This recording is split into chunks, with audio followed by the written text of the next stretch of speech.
नमस्कार मित्रांनो, ठरलं तर मग या मालिकेच्या आजच्या भागामध्ये मी तुम्हा सर्वांचे अगदी मनपूर्वक स्वागत करते. आजच्या भागामध्ये आपल्याला पाहायला मिळतं, अर्जुन सायलीला म्हणतो वकील नवरा आणि त्याची बायको सत्यापर्यंत पोचतात. हा सुद्धा एक रोमांसच आहे. तर सायली म्हणते हो का, मग सांगा बरं आता तुम्ही नक्की कसला विचार करताय. तर आता अर्जुन ज्या गोष्टीचा विचार करत असतो ते म्हणजे नागराजचं बोलणं. अर्जुनच्या डोळ्यासमोर नागराजचं बोलणं असतं. अर्जुनला ते बोलणं आठवतं. नागराज अर्जुनला म्हणालेला असतो की तुमचं आयुष्य म्हणजे एक मयसभा आहे. मयासूर नावाच्या राक्षसाने पांडवांसाठी जी मयसभा उभारली होती ना, तीच मयसभा म्हणजे तुमचं आयुष्य आहे. आता अर्जुन सायलीला म्हणतो नागराजबद्दल, नागराज जे काही बोलला होता ना त्या गोष्टीचा मी विचार करतोय. नक्की त्याच्या बोलण्याचा अर्थ काय होता आणि ही मयसभा म्हणजे नक्की काय आहे. तर सायली म्हणते मयसभा म्हणजेच एक महाभारतातली संकल्पना आहे. म्हणजेच मी तुम्हाला सांगते, मयासूर नावाचा एक राक्षस होता. त्याने एक चमत्कारिक महाल बांधला होता की ज्या महालात सगळ्या गोष्टी ह्या आभासी होत्या. म्हणजेच माणूस जमीन समजून ज्यावर पाय ठेवायचा ती जमीन नसायचीच, तर ते पाणी असायचं. आणि जिथे वाटायचं की अग्निकुंड पेटलंय तर तिथे काहीच नसायचं. आणि जिथे भिंत आहे असं वाटायचं तिथे तर आरपार जाताही यायचं. आणि जिथे बाहेरचं दृश्य अगदी लख्ख दिसायचं तिथे तर चक्क भिंत असायची. आता सायलीचं हे बोलणं ऐकल्यानंतर अर्जुन म्हणतो खरंच किती इंटरेस्टिंग आहे. म्हणजे याचा अर्थ असा होतो, दिसतं तसं नसतं. म्हणजे एखादी गोष्ट आपल्याला समोर जशी दिसते पण ती प्रत्यक्षात तशी नसते, यालाच मयासभा बोलतात, हो ना. आता अर्जुनला नागराजचं पुढचं बोलणं आठवतं की या मयासभेत पांडवांचा पुरता गोंधळ उडाला होता. पाणी कुठलं, जमीन कुठली काहीच कळत नव्हतं. तर आता अर्जुन सायलीला म्हणतो नागराज म्हणाला होता की जिथे आपल्याला पाणी दिसतंय तिथे खरं तर जमीन आहे. म्हणजेच आपल्या आयुष्यातील सगळ्यात मोठं सत्य आपल्याला अजूनही कळालेलं नाहीये. म्हणजे नक्की काय, आता अर्जुन विचार करत असतो. तर सायली पुढे म्हणते आणि या सगळ्या गोष्टींचा उलगडा घरातच होणार असंही तो म्हणाला आहे. म्हणजेच घरातीलच कोणाचा तरी या सगळ्या विषयाशी संबंध आहे. पण नक्की कोणाचा. तर अर्जुन म्हणतो एक मिनिट, आपण असा विचार करून चालणार नाही. आपल्याला स्टेप बाय स्टेपच जावं लागेल. आपल्या घरातील मेंबर, त्यांची नावं, त्यांचा स्वभाव आणि त्यांच्याबद्दलची माहिती या सगळ्याचा अगोदर आपण विचार करूयात. आता अर्जुन पुढे काही बोलणार तर सायली म्हणते एक मिनिट असं म्हणत आता सायली अर्जुनला पुढे घेऊन येते आणि तिथे खाली गार्डनमध्ये ते दोघेही बसतात. तर आता सायली अर्जुनला म्हणते तुम्ही एक काम करा, तुम्ही मला सांगा तसं मी लिहिते. आता सायली लिहायला सुरुवात करते आणि अर्जुनला म्हणते दिसतं तसं नसतं हे कोणाला लागू पडतं ते अगोदर बघूयात. आता सायलीने एका साईडला सुभेदार कुटुंब तर दुसरीकडे किल्लेदार कुटुंब या सगळ्यांची नावं लिहिलेली असतात. आता सुभेदारांच्या घरातील सगळ्यात मोठं व्यक्तिमत्व म्हणजेच पूर्णा आजी, त्यांचंही नाव असतं. तर सायली म्हणते पूर्णा आजी. तर अर्जुन म्हणतो पूर्णा आजी हिच्याबद्दल नक्की कोणतं सत्य आहे की जे आपल्याला माहीत नाहीये पण नागराजला माहीत आहे. नक्की पूर्णा आजीने कोणतं सत्य लपवलंय. तर सायली म्हणते पूर्णा आजी जशा बाहेरून आहेत तशाच आतून आहेत, सुंदर आणि नितळ. त्यामुळे मला नाही वाटत की ह्या सगळ्या गोष्टीचा संदर्भ किंवा या सगळ्या गोष्टीचा पूर्णाजीशी काही संबंध असेल. आणि म्हणूनच आता सायली अर्जुन पूर्णाजींच्या नावासमोर फुली मारतात. तर त्यानंतर प्रतापराव यांच्याबद्दलही विचार करतात पण त्यांचाही या सगळ्या गोष्टीचे काही संबंध नाही. तर कल्पनाताईंचाही नाही, अस्मिताचाही येऊ शकत नाही आणि अश्विनचा तर नाहीच नाही. असं म्हणत आता सगळी नावं त्यांनी क्रॉस केलेली असतात. तर दुसरीकडे पाहायला मिळतं आता इकडे सचिनने अस्मिताच्या दुधामध्ये जायफळ पावडर टाकलेली असते आणि म्हणू लागतो या जायफळ पावडरमुळे अस्मिता गाढ झोपेल आणि मग मला सॅमला भेटायला जाता येईल. या जायफळ पावडरमुळे अस्मिता तर गाढ झोपेल पण बाळावर काही परिणाम तर होणार नाही ना. नाही, सध्या तरी मला अस्मिताचं गाढ झोपणं महत्त्वाचं आहे. एकदा का अस्मी गाढ झोपली तरच मला सॅमला भेटता येईल. आता सॅमला भेटण्यासाठी बाळाचाही विचार न करता त्याने त्यामध्ये भरपूर अशी जायफळ पावडर टाकलेली असते आणि त्याचवेळी त्या ठिकाणी अस्मिता येते. अस्मिता सचिनला विचारते काय करतोय सचिन. तर सचिन अस्मिताला बसवतो आणि म्हणू लागतो तू बस अगोदर आणि हे बघ मी तुझ्यासाठी दूध बनवून आणलं आहे, तू दूध पिऊन घे. तर अस्मिता म्हणू लागते, मम्माने मला दूध पी असं जरी सांगितलं ना तरी माझी भरपूर चिडचिड होते, पण आज तू माझ्यासाठी दूध बनवलेस, मग हे दूध तर मी पिणारच. असं म्हणत आता अस्मिता सचिनवर खुश होते. सचिन आपली एवढी सेवा करत आहे हे पाहून अस्मिताला खूप आनंद वाटत असतो आणि म्हणूनच अस्मिता आता ते दूध प्यायला घेते. आता अस्मिता त्या ग्लासमधील दूध पिते हे पाहून सचिन खुश होतो आणि मनाशीच म्हणतो, ग्रेट, आणि असंच अगदी माझ्यावर आंधळं प्रेम करत राहा. आता अस्मिता म्हणते, दूध पिऊन झालंय, मी ग्लास ठेवून येते. सचिन म्हणतो, हे काय, नाही इथे ठेव, मी ते ग्लास नंतर ठेवेन, पण तू आता आराम करायचा आहे. अस्मी, आता बाहेर आत करायचं नाही, आता शांतपणे झोपायचं आहे. असं म्हणत सचिन अस्मिताला झोपी घालतो. तिच्या डोक्यावरून मायेने हात फिरवत अस्मिताला म्हणतो, अस्मिता, मी तुला काय म्हणालो आहे, आता झोपायचं, डोळे बंद कर बरं. असं म्हणत तो अस्मिताला झोपी घालतो. आता ज्यावेळी अस्मिता शांत झोपी जाते त्याच संधीचा फायदा घेत आता सचिन जॅकेट घालतो आणि त्यानंतर घराबाहेर पडत साक्षीला फोन करत म्हणतो की हो, आता मी निघतोय. अगोदरच त्याने साक्षीला मेसेज केलेला असतो आणि साक्षीला भेटण्यासाठी तो ज्यावेळी घराबाहेर येतो त्यावेळी समोर पाहतो तर सायली अर्जुन असतात. आता सायली अर्जुनला पाहून सचिन घाबरतो, त्याला काय करावं काहीच कळत नाही, परंतु परत तो पाऊल मागे टाकत हळुवारपणे घरात जातो आणि दरवाजा बंद करून घेतो. तर दुसरीकडे सायली अर्जुन विचार करत असतात की या सगळ्याशी नक्की कोणाचा संबंध असेल. सगळ्या नावांवर फुली मारून तर झालेली असते. तर सायली म्हणते, आता एकच नाव उरलंय, ते म्हणजे प्रियाचं. आता दोघंही एकत्रच बोलतात, प्रिया, तन्वी. आता मात्र दोघंही विचार करू लागतात की खरंच या सगळ्याशी प्रियाचा म्हणजेच तन्वीचा संबंध असेल का. आता या गोष्टीचा विचार करत असताना सायलीला नागराजचं बोलणं आठवतं. नागराज म्हणालेला असतो की तुम्ही पाण्याला जमीन समजत आहात आणि जमिनीला पाणी. तर सायली म्हणते, नागराज म्हणतोय त्याप्रमाणे दिसतं तसं नसतंय, आत एक बाहेर एक, या सगळ्या संकल्पना तर प्रियाला लागू होत आहेत. अर्जुन म्हणतो, अगदी बरोबर. आता अर्जुनला नागराजचे शब्द आठवतात. नागराज अर्जुनला म्हणालेला असतो, तुमच्या आयुष्यातले सगळ्यात मोठं सत्य दडलं आहे, जे तुमचं प्रिय घर पोखरत आहे, पण मी ते सत्य सांगणार नाही. तर अर्जुन सायलीला म्हणतो, नागराज म्हणाला होता तुमचं प्रिय घर एक सत्य पोखरतंय, परंतु ते सत्य मी तुम्हाला सांगणार नाही. याचाच अर्थ असा होतो या सगळ्याशी प्रियाचा संबंध आहे. आणि ज्यावेळी तो प्रिय हा शब्द बोलत होता त्यावेळी त्यासाठी त्याने खूप वेळ घेतला होता. याचाच अर्थ या सगळ्या गोष्टी प्रियाशी संबंधित आहेत. तर सायली म्हणते, आणि तसंही नागराज आणि प्रियाचा किती जवळचा संबंध होता, त्यांचं किती कनेक्शन होतं हे तर आपल्याला माहीतच आहे. नागराज सुमन काकूंना मारतोय हे त्यावेळी प्रियाला कळालं, त्यावेळी सुद्धा ती थांबली नाही. प्रत्येक वेळी ती नागराजला मदत करत राहिली. तर अर्जुन सायलीला म्हणतो, आणि प्रिया या घरात परत आल्यानंतर तिचं आणि नागराजचं रिलेशन खूप चांगलं होतं. मग नक्कीच तिच्याबद्दल अशी एखादी गोष्ट असेल जी आत्तापर्यंत आपल्याला कळालीच नाहीये, पण नागराजला माहीत आहे. नागराजला ते सत्य माहीत आहे आणि ते सत्य आता आपल्याला शोधायचं आहे. तर सायली अर्जुनला म्हणते, ती तर एक चालती बोलती मैसब आहे आणि ती कसलाच ठामपटना लागूही देत नाही. तर अर्जुन सायलीला म्हणतो, म्हणजेच नागराज ज्या मैसभेबद्दल बोलत आहे मग त्या मैसभेतली व्यक्ती आहे ती म्हणजे तन्वी, म्हणजेच प्रिया. आता सायली आणि अर्जुनला त्यांच्या कोड्याचं उत्तर सापडलेलं असतं. दोघंही उठून उभे राहतात आणि एकत्रच म्हणतात की आता या प्रियाच्या सत्यापर्यंत आपल्याला पोहोचावं लागेल. सायली म्हणते, आता आपल्याला एका प्रश्नाचं उत्तर शोधावं लागेल. तर अर्जुन विचारतो की कुठल्या. तर सायली म्हणते, प्रियाचं असं कुठलं सत्य आहे की ज्यामुळे आपलं आयुष्य बदलून जाईल. अर्जुन म्हणतो, अगदी करेक्ट. अगोदर आपल्याला त्या नागराज आणि प्रियावर लक्ष ठेवावं लागेल. नक्की त्यांचं काय चाललंय या सगळ्याचा शोध घ्यावा लागेल, तरच आपल्या प्रश्नांची उत्तरं मिळण्यास आपल्याला मार्ग सापडेल. आता दोघंही हातावर हात ठेवतात आणि मिशन तन्वी असं एकत्रच बोलतात. आता दोघांनी मिळून प्रियाचं सत्य शोधायचं ठरवलेलं असतं. तर दुसरीकडे पाहायला मिळतं सचिनला कसं घराबाहेर पडावं काहीच कळत नसतं आणि त्याच वेळी सचिनला फोन आलेला असतो.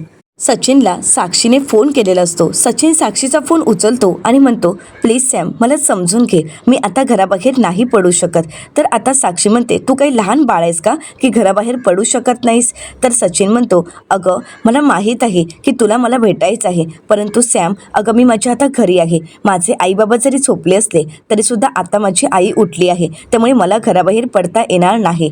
साक्षी म्हणते, सचिन काय बोलतोयस, तुला तरी कळतंय का, आताच तर म्हणाला होता ना की मी भेटायला येतोय म्हणून, आणि आत्ता म्हणतोयस की मला जमणार नाही. सचिन म्हणतो हो खरंच जमणार नाही आहे. साक्षी अगं मी माझ्या घरी आहे.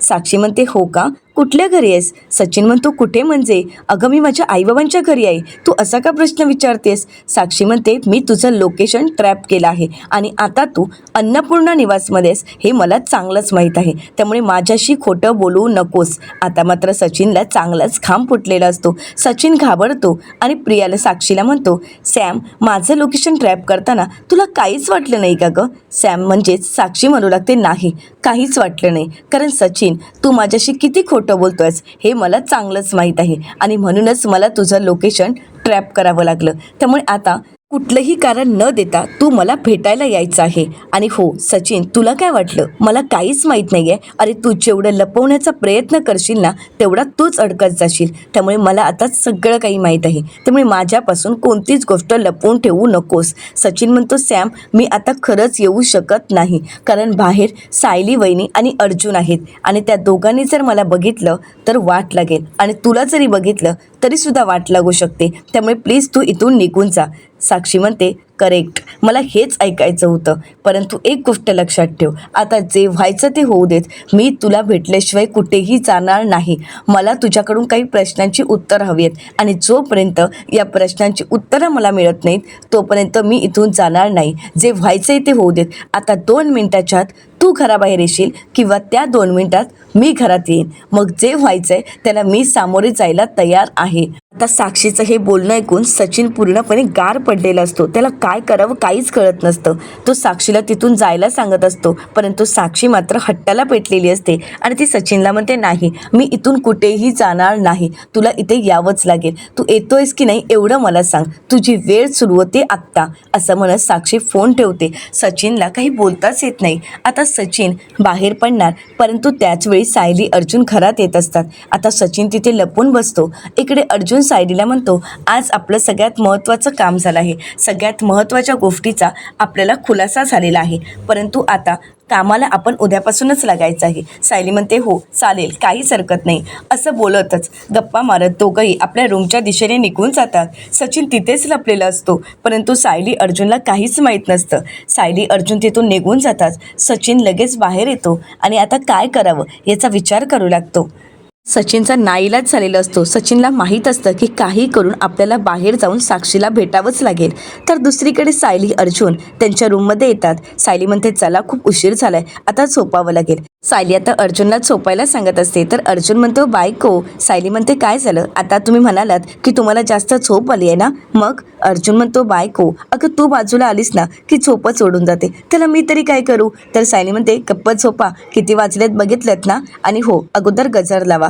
आता यासाठीच अर्जुन त्याचा मोबाईल घेतो. सायलीही मोबाईल पाहत असते, परंतु आता अलार्म लावण्यासाठी सायलीला काही तिचा मोबाईल सापडत नसतो. सायली म्हणते माझा फोन कुठे गेलाय. तर अर्जुन म्हणतो 1 मिनिट इथेच असेल मी फोन लावतो. आता अर्जुन फोन लावून पाहतो, रिंग वाजत असते, परंतु फोन काही रूममध्ये नसतो. सायलीच्या लक्षात येतं. सायली म्हणू लागते अरे बापरे आपण बाहेर गेलो होतो त्यावेळी मी मोबाईल बाहेर घेऊन गेले होते का, कदाचित मी तिथेच विसरले असेल. सायली म्हणते बरं मी घेऊन येते. अर्जुन म्हणतो थांब मी सुद्धा येतो. सायली म्हणते आता फोन घेण्यासाठी दोघं कशाला. तर अर्जुन म्हणतो कसं आहे ना तेवढीच 2 मिनिटं मला माझ्या बायकोसोबत वेळ घालवता येईल. सायली म्हणते अरे बापरे चला आता. असं म्हणत आता सायली अर्जुनलाही बाहेर घेऊन येते. तर दुसरीकडे पाहायला मिळतं साक्षीला भेटण्यासाठी सचिन घराबाहेर येतो. आता साक्षी सचिनच्या हात पकडते आणि त्याला जाब विचारत म्हणते सचिन मला खरं खरं सांग की तू सुभेदारांच्या घरी काय करतोयस. सचिनला काय बोलावं काहीच कळत नाही. सचिन म्हणतो डॉक्टर अश्विन सुभेदार यांनी माझ्या आईवर ट्रीटमेंट केली होती, तेव्हाच आमची ओळख झाली आणि आज मला त्यांनी जेवणासाठी बोलावलं होतं आणि जेवणानंतर आम्ही गप्पा मारत बसलो. गप्पा मारता मारता खूप लेट झालं. मग अश्विन म्हणाला की तू इथेच थांब आणि मग मला सांग हे सगळं काही, या सगळ्या गोष्टी मी तुला फोनवर कसं सांगू, म्हणून मी तुला असं म्हणालो की आई बाबा झोपले आहेत, बाकी काहीच नाही. असं म्हणत सचिन साक्षीसोबत खूप खोटं बोलत असतो. साक्षीला सगळं काही सत्य माहीत असतं, परंतु सचिनचं खोटं बोलणं मात्र काही थांबत नसतं. सचिन नाटक करत म्हणतो सॅम अगं एवढीशी तर गोष्ट आहे, परंतु या सगळ्यामध्ये चिडण्याची काय गरज आहे. मला तर काहीच कळत नाहीये की तू माझ्यावर एवढी का चिडतेस. साक्षी सचिनकडे पाहते आणि मनाशीच म्हणते, सचिन अजूनही तू माझ्याशी खोटंच बोलतोयस का? अरे तू मला सत्य का सांगत नाहीयेस? प्रत्येक वेळी तू मला काही ना काही खोटं सांगतोयस, पण तू सत्य का सांगत नाहीयेस की तू लग्न झालंय तुझं आणि तू अस्मिता सुभेदार हिचा नवरा आहेस, हे सत्य तू माझ्यापासून का लपवतोयस? साक्षीला मात्र ह्या प्रश्नाचं उत्तर हवं असतं, परंतु सचिन मात्र काही केल्यात तो सत्य सांगत नसतो आणि त्यानंतर प्रेमाचं नाटक करत साक्षीला जवळ घेतो आणि म्हणू लागतो, बरं झालं सॅम तू मला भेटायला आलीस. अगं तुला भेटण्यासाठी मी खरंच तडफडत होतो, कधी एकदा तुला भेटतो असं झालं होतं आणि तुला मला भेटल्यानंतर आनंद झालाय ना सॅम? अगं खरंच मी तुझ्याशिवाय नाही ग राहू शकत, तुलाही माझी आठवण येत असेल ना? असं म्हणत सचिन नाटक करू लागतो, परंतु साक्षी काहीच बोलत नसते. तर दुसरीकडे सायली अर्जुन गार्डनमध्ये आलेले असतात. अर्जुन म्हणतो, आपण इथे बसलो होतो, त्यानंतर आपण इथे जाऊन बसलो, पण इथे तर कुठे मोबाईल दिसतच नाहीये. सायली म्हणते, हो ना, मग माझा मोबाईल नक्की गेला कुठे? सायली अर्जुन आता तिथे आपला मोबाईल शोधत असतात, परंतु सायलीचा मोबाईल काही तिथे सापडत नाही. अर्जुन म्हणतो, नक्की कुठे ठेवलायस, आठवशील का एकदा? तर आता सायली म्हणते, आठवलं, अहो मी किचनमध्ये होते आणि त्यानंतर मी स्टडीमध्ये आले आणि स्टडी रूममध्ये आल्यानंतर आपल्या दोघांचं बोलणं चालू होतं आणि त्यातच मला असं वाटते की माझा मोबाईल किचनमध्येच राहिला. अर्जुन म्हणतो, वा वा, पण हीच गोष्ट जर मी केली असती तर एवढं लांब लचक लेक्चर ऐकावं लागलं असतं, पण ती गोष्ट तुझ्याकडून झाली आहे ना, मग आता तू काही बोलणारच नाही. सायली म्हणते, हे सगळं तुमच्यामुळेच झालंय. अर्जुन म्हणतो, हो का, म्हणजे याला सुद्धा मीच जबाबदार? तर सायली म्हणते, हो तुम्हीच जबाबदार आहात. सायली म्हणते, चला आता आपण घरात जाऊया. अर्जुन म्हणतो, थांब ना. तर सायली म्हणते, झालं म्हणजे दिवस असू देत रात्र असू देत, तुम्हाला एकच गोष्ट आठवते ना? तर अर्जुन म्हणतो, काय करणार, माझी बायको सोबत असताना आणि एवढं छान वातावरण असताना बाकी काही सुचणार का? अगं तू मी आणि हे छान रोमॅन्टिक वातावरण. असं म्हणत आता अर्जुन रोमॅन्टिक झालेला असतो. सायली म्हणते, बस झालं पुरे, चला आता. असं म्हणत सायली अर्जुनला घरात घेऊन जाणार, परंतु त्यावेळी अर्जुन सायलीला म्हणतो, बायको आपण तर गेट बंद केला होता ना, मग आता हा गेट कोणी उघडलाय? आता गेटकडे पाहून सायलीलाही धक्का बसतो. अर्जुन म्हणतो, चल आपण बघूयात. तर दुसरीकडे आता सचिन साक्षी यांचं बोलणं चालू असतं. साक्षी सचिनला म्हणते, मला असंख्य प्रश्नांची उत्तरं जाणून घ्यायची आहेत, परंतु आता ही वेळ नाही आहे आणि ही जागाही नाही. सचिन म्हणतो, सॅम मी तुला हेच सांगण्याचा प्रयत्न करतोय, पण तू ऐकतच नाही आहेस माझं. साक्षी म्हणते, मी तुला उद्या लोकेशन पाठवते आणि त्या लोकेशनवर तू मला भेटायला यायचं आहे. सचिन म्हणतो, हो नक्की येणार. असं म्हणत सचिन म्हणतो, चल गुड नाईट. साक्षी म्हणते, आतासुद्धा तुला किती जायची घाई आहे रे, म्हणजे तुला माझ्याशी बोलावंसं वाटतच नाही आहे का? सचिन म्हणतो, सॅम अगं तसं नाही आहे. साक्षी म्हणते, पण उद्या तरी तू मला भेटायला येशील ना? सचिन म्हणतो, असं का बोलतेस सॅम? अगं मी उद्या नक्कीच तुला भेटायला येईल, अजिबात काळजी करू नकोस. तर साक्षी आता सचिनचा हात हातात घेते, त्याच्या हातावर किस करते आणि आपलं प्रेम व्यक्त करते. तर इकडे सायली आणि अर्जुन गेटच्या बाहेर आलेले असतात. अर्जुनचं लक्ष जातो. अर्जुनच्या लक्षात येतं की हा सचिनच आहे आणि म्हणूनच अर्जुन मोठ्यानेच आवाज देत म्हणतो, सचिन तू नक्की कोणाशी बोलतोयस? आता मात्र सचिन घाबरतो, मागे वळून पाहतो तर सायली अर्जुन त्या ठिकाणी असतात आणि त्याच संधीचा फायदा घेत आता सचिनच्या मागून साक्षी तिथून पळण्याचा प्रयत्न करते. साक्षी गाडीपर्यंत जाते, परंतु त्याचवेळी अर्जुनच्या समोर असणारी काठी अर्जुन फेकून भिरकावून साक्षीवर मारतो आणि त्याचवेळी साक्षी खाली पडते. आता सायली धावतच जाते आणि साक्षीला पकडते आणि विचारते की कोण आहेस तू? इकडे अर्जुनने सचिनची शाळा घेतलेली असते. अर्जुन सचिनला विचारतो, सचिन ती कोण आहे जी व्यक्ती तुला भेटायला आली आहे? अर्जुन सचिनची कॉलर पकडतो, त्याला जाब विचारू लागतो, परंतु सचिन काहीच बोलत नाही, तो घाबरून गेलेला असतो. तर इकडे सायली आता नक्की व्यक्ती कोण आहे हे पाहण्यासाठी तिच्या चेहऱ्यावरचा मास्क काढणार, परंतु त्याचवेळी साक्षी तिने आणलेली श्वाल आता सायलीच्या चेहऱ्याला गुंडाळते आणि त्याच संधीचा फायदा घेत ती आपली गाडी घेऊन तिथून निसटते. आता अर्जुन सायलीची अवस्था पाहत धावतच सायलीकडे येतो आणि त्या शॉलमधून सायलीची सुटका करतो, परंतु त्याचवेळी साक्षी गाडीच्या लाईट सायली अर्जुनवर मारते आणि त्यामुळे सायली अर्जुनला समोरचं काहीच दिसत नाही आणि त्याच संधीचा फायदा घेत आता साक्षी तिथून गायब होते. साक्षी तर गायब होते, परंतु इकडे सचिन मात्र पूर्णपणे घाबरून गेलेला असतो. तर सायली अर्जुनला म्हणते, ही मुलगी जर कोण आहे हे मला कळालं असतं ना, तर आत्ताच मी अस्मिता ताईंसमोर नेऊन तिला उभं केलं असतं. इकडे मात्र सचिनला चांगलाच घाम फुटलेला असतो. आता अर्जुन सचिनची कॉलर पकडतो आणि त्याला जाब विचारत म्हणतो, बोल ती मुलगी कोण होती? तर सायली सचिनला म्हणते, सचिन भाऊजी आता तरी सत्य सांगा, ती मुलगी कोण होती ज्या मुलीला भेटण्यासाठी एवढ्या रात्री तुम्ही गेटच्या बाहेर आलात?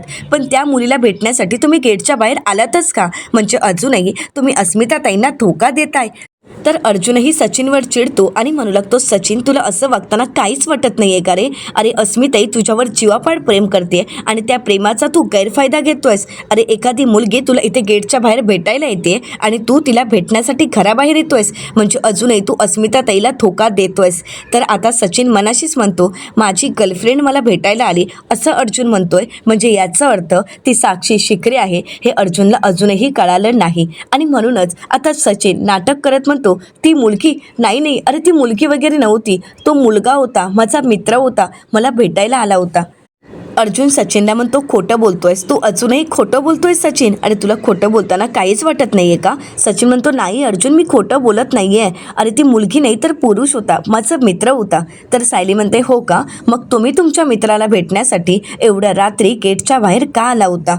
तर अर्जुन म्हणतो, बोल. सायली जो प्रश्न विचारते त्याचं उत्तर दे सचिन.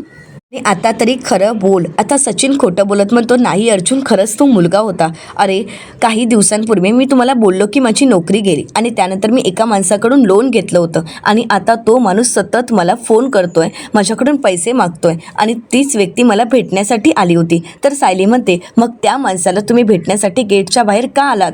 तुम्ही त्याला आतमध्ये का नाही बोलवलं? सचिन म्हणतो, जर कोणाला कळालं असतं की सुभेदारांच्या जावयाच्या डोक्यावर लोन आहे तर ते कोणाला आवडलंही नसतं आणि अस्मिताने या सगळ्या गोष्टीचं टेन्शन घेतलं असतं. म्हणूनच मी स्वतःहूनच त्याला बोलली की मी तुला गेटच्या बाहेर भेटायला येते. तर अर्जुन म्हणतो, खोटं बोलू नकोस सचिन, ती मुलगी होती आणि अंधाराचा फायदा घेऊन ती इथून पळून गेली आहे. तुझं अजूनही अफेअर चालू आहे सचिन, खरं बोल. असं म्हणत आता अर्जुन सचिनच्या कानाखाली मारणार, परंतु त्याचवेळी सायली अर्जुनला थांबवते आणि म्हणू लागते, थांबा, तुम्ही असं काही करू नका. रागाच्या भरात तुम्ही सचिन भाऊजींना मारणार आणि ते अस्मिताईंना अजिबातच आवडणार नाही. अर्जुन म्हणतो, अगदी बरोबर आहे, आता जे काही होईल ते अस्मिता समोरच. आता अस्मिताईच या सगळ्या गोष्टीचा निर्णय घेईल. आता मात्र सचिन पूर्णपणे घाबरून गेलेला असतो.